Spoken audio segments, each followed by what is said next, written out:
It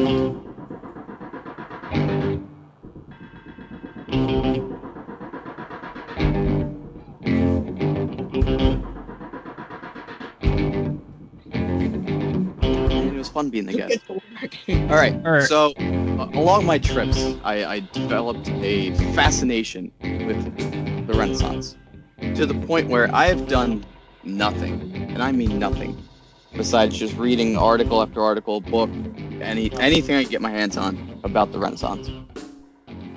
And it confused me as to why I was so gung ho about the Renaissance, because growing up, Tom and I especially had this fascination with astronomy.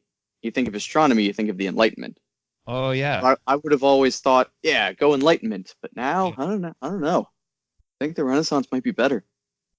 So that's really interesting. I think the Renaissance give you a brief image of the Renaissance. When I think of the Renaissance, I think of paintings with little cherub angels floating in the sky, and a lot of Christian imagery of like Mary, or what is it, the Lady Madonnas, and the little baby Jesuses, and like plural Jesus crosses with all of that stuff. And I guess it was a big Catholic motif. Yeah, it was a big motif. It was in the Holy Roman Empire. It was a movement.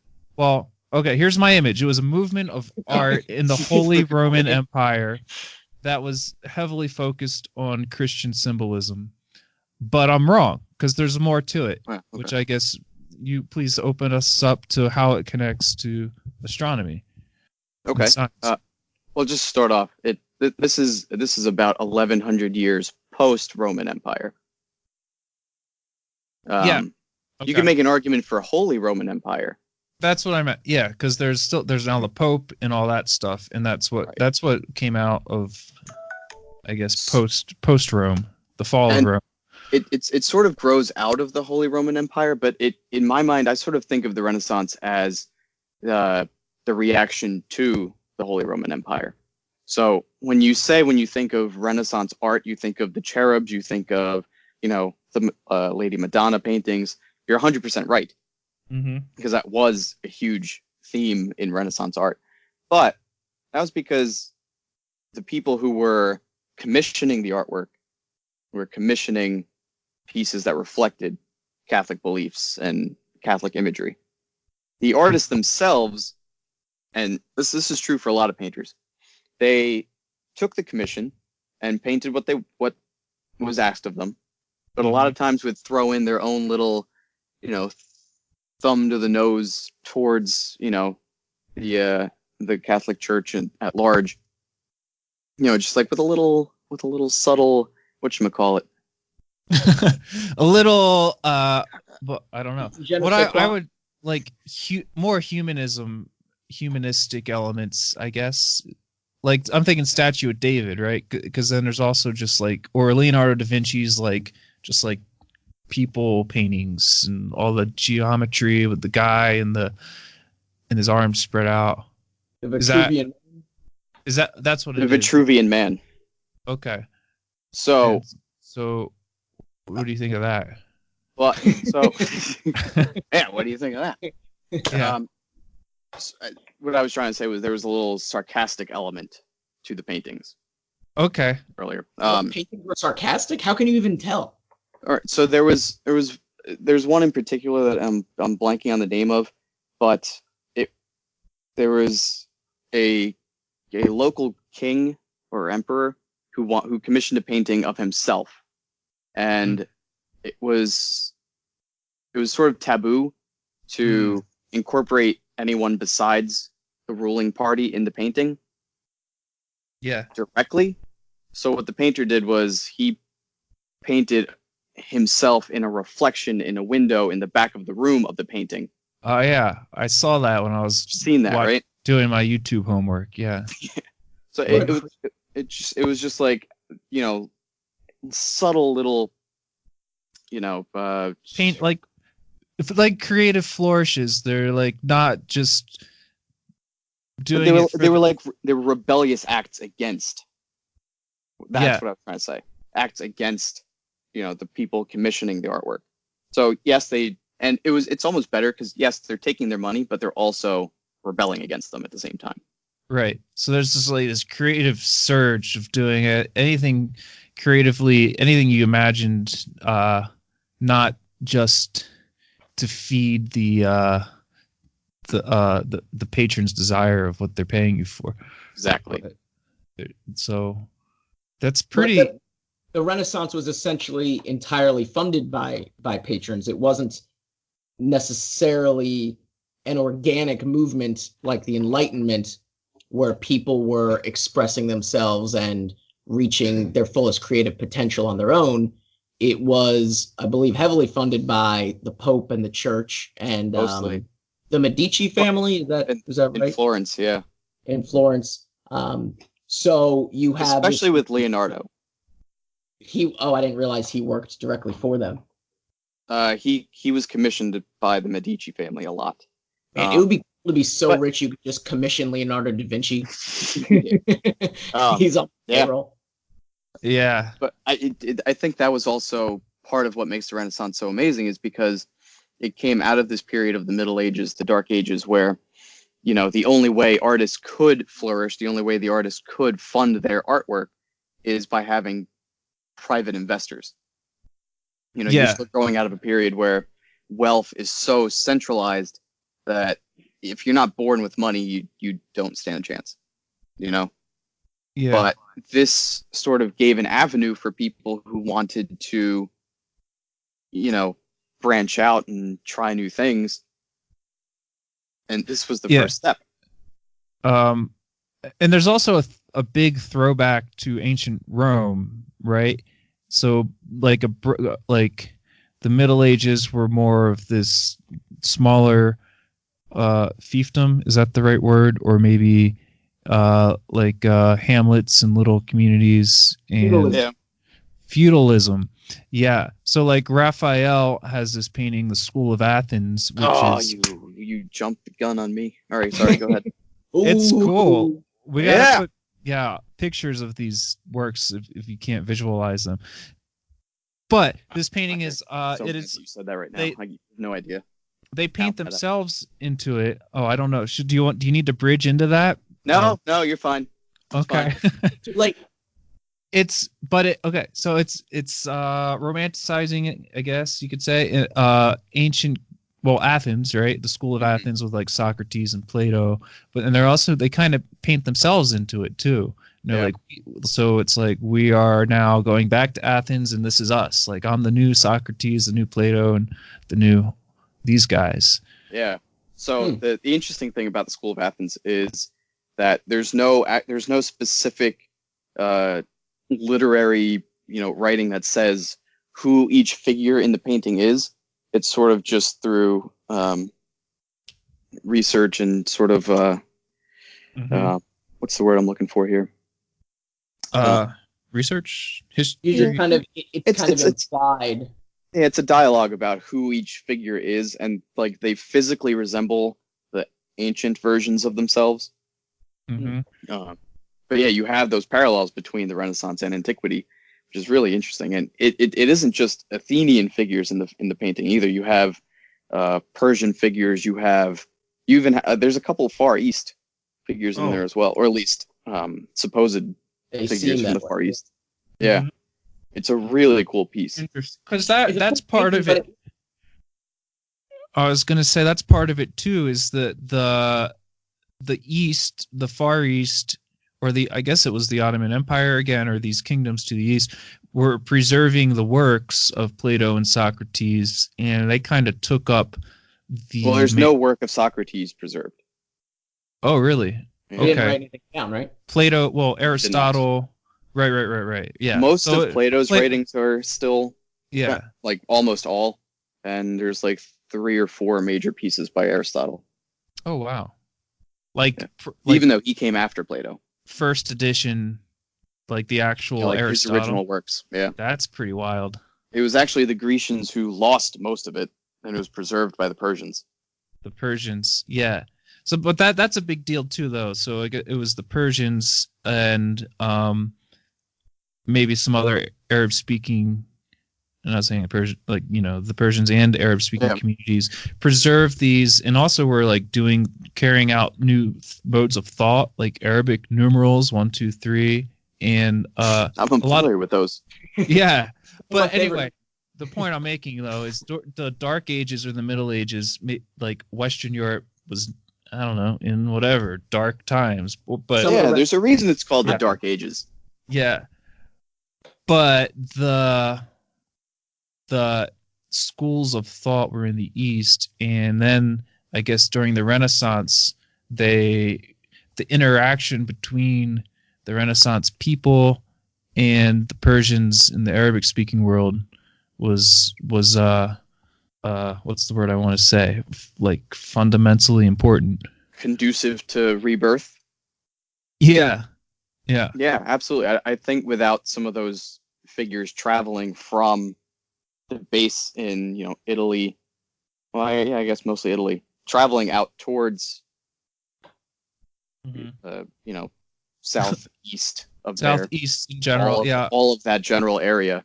I don't think a lot of that thought and all of those contributions would have been brought back to mainstream consciousness. Right. So that's a good I'm sorry, go ahead. I was gonna just throw out another question for Dev. Or maybe St. Peter's Basilica is something we should talk about too. Oh yeah. But that's not a question. Oh yeah. But so yeah, I guess what I think is interesting is the Christian role, like I guess the architecture is always churches and cathedrals too. Mm-hmm. But I mean, I guess that goes back to patronage. What is St. Peter's Basilica? So St. Peter's Basilica is the actual place of worship in Vatican City. And yeah, that's right. It houses one of Michelangelo's sculptures that he had actually sculpted for his own tomb. Mm-hmm. But Pope Pius II? Yeah. I forget. I don't remember the exact pope, but whoever was pope, he took it and put it in St. Peter's Basilica instead. Okay. There's also a work by, I forget if it's Donatello or Raphael now. Okay. I think it's Raphael's Transfiguration, which is like a 18, 19 foot tall painting on canvas, which is located right in the basilica. Yeah, right there. So the basilica is like this big, really grandiose structure. It houses the Vatican. Tallest bronze structure in the world. Wow. That's the actual altar. Yeah. Where St. Peter is buried, I believe. Wow. Yeah. St. Peter was a big deal. Yeah, pretty big. So it is this crazy rich area of the history of civilization. Yeah. And it was under construction for a long time. Yeah, the basilica. Yeah, I was meaning just like all these Renaissance areas in general. So, all right, the Renaissance. Did we cover everything? So what is the Renaissance? I don't get it. Maybe we should have started the conversation with that. If we're gonna put a umbrella term on it, I'm gonna say it's a reintroduction to intellectualism. Okay. Broad stroke, right there. Yeah, and rebirth is the meaning. That's what Renaissance means. It's what it means. Is it? Yeah. That was mostly manifest as art and architecture, but there were a lot of thinkers and engineering, which right. Okay. Yeah, it wasn't just art. There Johannes Gutenberg was in that time. So I mean, after. No, I don't think so. Gutenberg. I don't know, so I'm not going to say anything. Yeah, the years get. I think a lot of these guys were like Gutenberg and Martin Luther, Christopher Columbus, like Galileo too, right? So there's like all these. Are you reading the same Renaissance for Children article that I'm reading? No, I mean, I think maybe this was part of the John Green video, or maybe there's this other guy who did this really good lecture on YouTube. What was his name? Oh, that's my recommendation at the end. I'll have to remember it. But it's a period like where all these guys, they were doing different things, but it's connected to, I guess, the wealth of these areas like Italy, mostly Florence, right? And, well, if you're including Columbus, you're talking about Spain. But Spain, my trouble with including all those ancillary people is that when I'm thinking of Renaissance, I'm thinking about the High Renaissance in particular. So that was around 1450 to about 1550. That's so close-minded. But I'm just because that was the highest concentration of contribution to modern society. Right. 1450 to 1550. Okay. Yeah. Because when I'm thinking, so at the same time in Germany, a guy named Martin Luther was born in 1483. He died in 1546. Mm-hmm. So, all right. I guess what I'm getting at is the time period coincides with the Protestant Reformation, which was another thing going on, which seems to me to connect to the scientific revolution and the Enlightenment, it gets really crazy. I mean, there's these names and titles that have been given by like historians who've really like broken it down, but they're also kind of loose in between and they blur into each other. For example. Well, none come to mind. But it's true, I promise. Okay, I guess we can. Well, I would say, I mean, if you're talking about blending into each other, Galileo was doing astronomical research near the High Renaissance to the Late Renaissance, right around when Isaac Newton, which is kind of near the beginning of the Enlightenment, was starting to form some of his ideas. There is not a hard cutoff, and it's kind of just, you can almost think of the Renaissance as the pre-Enlightenment, because a lot of the ideas in the Enlightenment, they're feeling out what is taboo, what can we talk about, what can we explore about humanity in the Enlightenment, and then by the end, or in the Renaissance, and then by the end of it, humanity's really embraced that idea of scientific and introspective thought, and then they just run full steam ahead through the Enlightenment. Right, but I think because if you don't have those movements in art during the Renaissance, where now you're focusing more on the objective, almost scientific approach towards developing art. Because if you look at Dark Ages or Middle Ages artwork, and you look at the human figures, they don't look real at all. There's no realism to them. But then you look at Renaissance art, and now they've developed approaches to figure painting that they look like actual people. That's a good. Yeah, that's another thing. I think those, just to finish my thought, I think it's those approaches to art that then lead into approaches in science where it's more research based, it's more observation based. You have a codified approach towards researching topics. Yeah. And just to paint a picture too, Renaissance art, it also brings to mind these really realistic bodies, like Michelangelo's David, or like all the bodies of the Vitruvian Man. Vitruvian Man, yeah, and but it's also a perfection of the body. So there's like a idealized version of it too. So it's there's that like idealism in mind in painting the body, but there's Yeah, but there's there's a yearning to get to something more real. But if you Michelangelo and Leonardo both, at least the two of them, would actually exhume corpses and and they would do like autopsies to sort of get the anatomy right in their art. So if you have time, or if you want to look at it right now, look at Michelangelo's sculpture of Moses and zoom in on the right hand. Did he dig up Moses? Yeah. No, seriously, take a look at it and zoom in on the right hand of Michelangelo's Moses. And it looks like a real. Yeah. I don't know how he takes a block of stone. Yeah.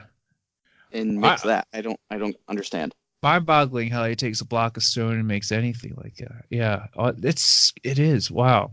Right. They were really obsessed with the perfection of the body. Yeah. Sculpting it. I don't mean to divert topics, but I've heard a lot about what's so great about the Renaissance, but I'm still not sure.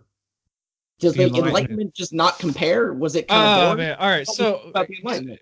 What did you learn about the Enlightenment? Did you learn much about that, or when I think of the Enlightenment, I think of what drew me to it as a youngster, and that was the development of astronomy and my fascination with it. Math, science. You have Newton. Newtonian physics comes out of that era. Yeah, I like how many French people had their heads chopped off. Yeah, and then my recent research is political upheaval. Yeah, so it's oh man, I don't know where to begin. Yeah, so there are two sides of the Enlightenment, I would say, right? There's the math and science and empirical study and experimentation beginning, which turns into the scientific revolution, and then there's the political order. And Hobbes, I guess you would point out, or John Locke, as these guys who, I guess they had metaphysics and physics too, but they were more like political revolution, which turned into like the American and the French Revolution, and the creation of the nation states and all that, and then you get to where we are today. But if you go back before the Enlightenment, I would say I started saying this earlier, the Protestant Reformation, the split from the Catholic Church into all these smaller versions of the Christian religion, and also the Jesuits came out of that too, and they all kind of had their own way of doing things separately, both, well, I guess first in terms of political order, and then also in terms of the way they studied physics and metaphysics and what they called like natural philosophy and natural theology. And so I think those are the exact things that make me think the Enlightenment is not as good as the Renaissance. It's so unfocused. It's exactly that. There's so many things to talk about, and there's so many places. There's if you ask someone what the Renaissance. You're saying the Enlightenment is inferior to the Renaissance because it was so prolific and amazing. It was too big and spectacular to understand. It was so broad, just small and easy. Oh, it's art, it's pictures. It was so broad that nothing revolutionary happened.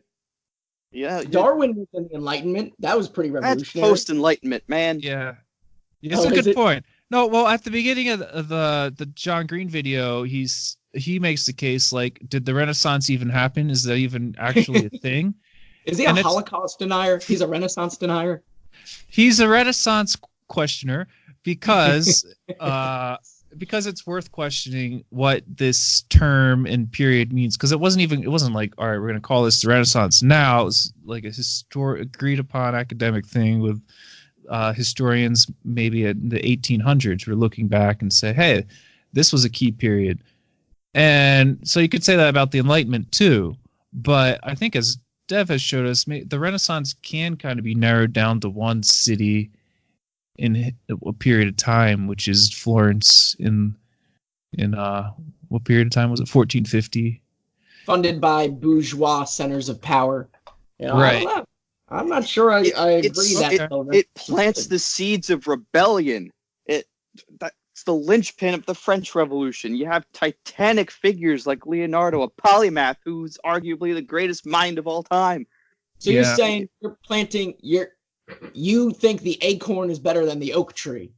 Without the acorn, you don't have the oak tree.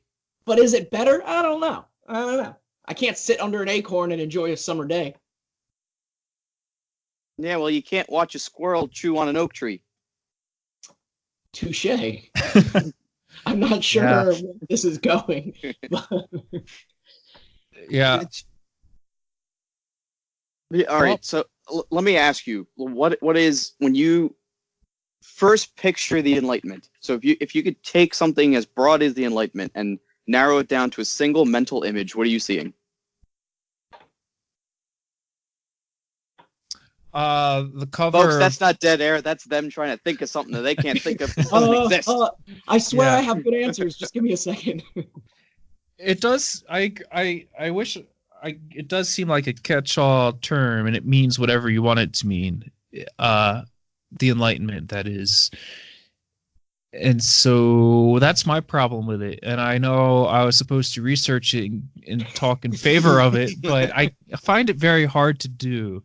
And so when I think of the Enlightenment, I think of the colonization of America. Right. That's a lot and of it.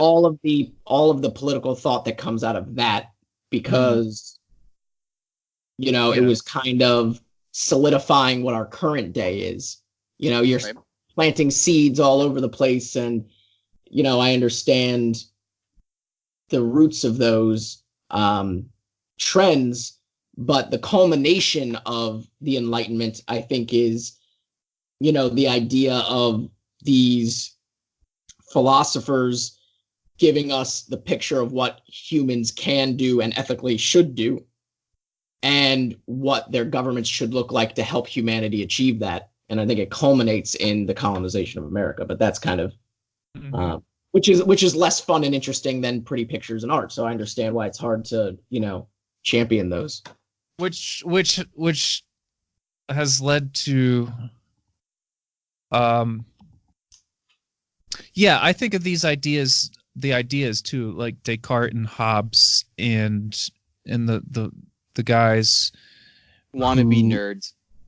Yeah, who came up with these ideas for everything from calculus to political orders, democracy, like democratic land ownership and all that. Which has gotten us, to where we are now, where maybe we have a different set of problems in the modern era that maybe we would have been better off without. Maybe, that's what I was getting at. Yeah, maybe we should go back to the Renaissance, where bam, we're maybe better. I don't know. Okay, I'm gonna ask an impartial judge. I've had a shadow guest actually sitting behind me. I'm in North Carolina right now with my brother Gary. Say hello, Gary. Hello, Gary. Gary. What's up, guys? Gary's been listening to us for an hour, trying to talk about the Renaissance Enlightenment, and I think he's just disappointed in how bad we are. I've also been fact-checking you guys without you knowing.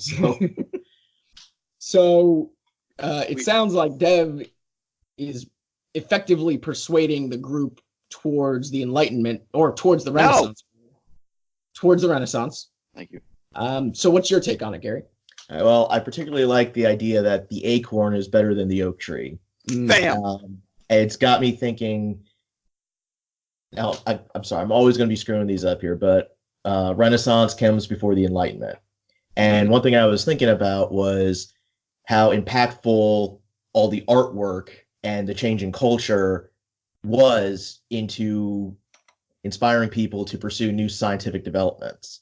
I mean, I think it's something you can look at today as art ends up inspiring people to go on and pursue new endeavors. I mean, how many current scientists at NASA say that they got their first interest from movies like Star Wars, or Doctor Who. Mhm.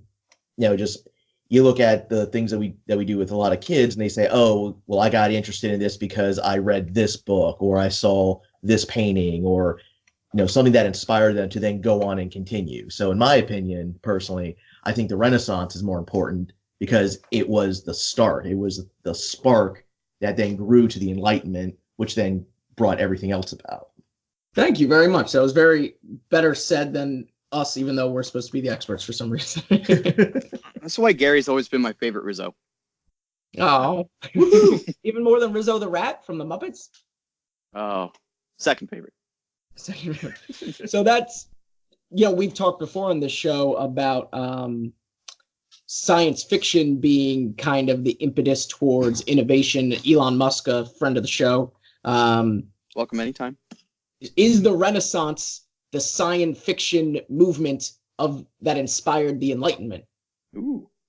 I mean, think about all the technical drawings that Leonardo had. He dreamed up a flying machine. He dreamed up parachutes. Giant helicopter, right? Helicopter, giant crossbows. Interesting. Mm-hmm. Okay, I like that. Gary is requesting one final statement. Okay. As you just said, all the machinery, all the interesting inventions that Leonardo came up with. About 5 or 6 years ago, there were some parachutists that actually took his original parachute designs, actually built the parachute, and proved that it did work. No way. Yeah, they obviously had to lift it up with a hot air balloon to drop it, but his design and all the specs and all the materials that were available at the time, it actually worked. That's awesome. Still inspiring people today. Yeah, Da Vinci was pretty good. I guess it's hard to. There's no heavy hitter like Da Vinci in the Enlightenment that really is the champion for that movement. I think that's kind of why we're coalescing around the Renaissance. Yeah, it's a branch of hero worship. It's an offshoot hero worship. What is the Renaissance, or having the Titanic figures to gravitate towards? Oh yeah. Mm-hmm. Yeah. I mean, Ooh. Okay. So I think it's settled. Empirically, the Renaissance is better than the Enlightenment. I feel like we will need a follow-up show because I think the Renaissance was just more fun to research, but I don't think we gave the Enlightenment its who we should have on our show who could help us? Leonardo. Harvard University psychology professor Steven Pinker. Whose book released a book, Enlightenment Now, last year about the values of the Enlightenment, and I think he could help us help build the Enlightenment case against our Renaissance case. So, hey, friend of the show. As much as I love having my brother on, a trained paramedic, I guess we should have thought about inviting a guest who actually knows anything about the topic. I agreed with Gary's opinion, therefore I think he's an expert. I agree with that. Confirmation bias at its best.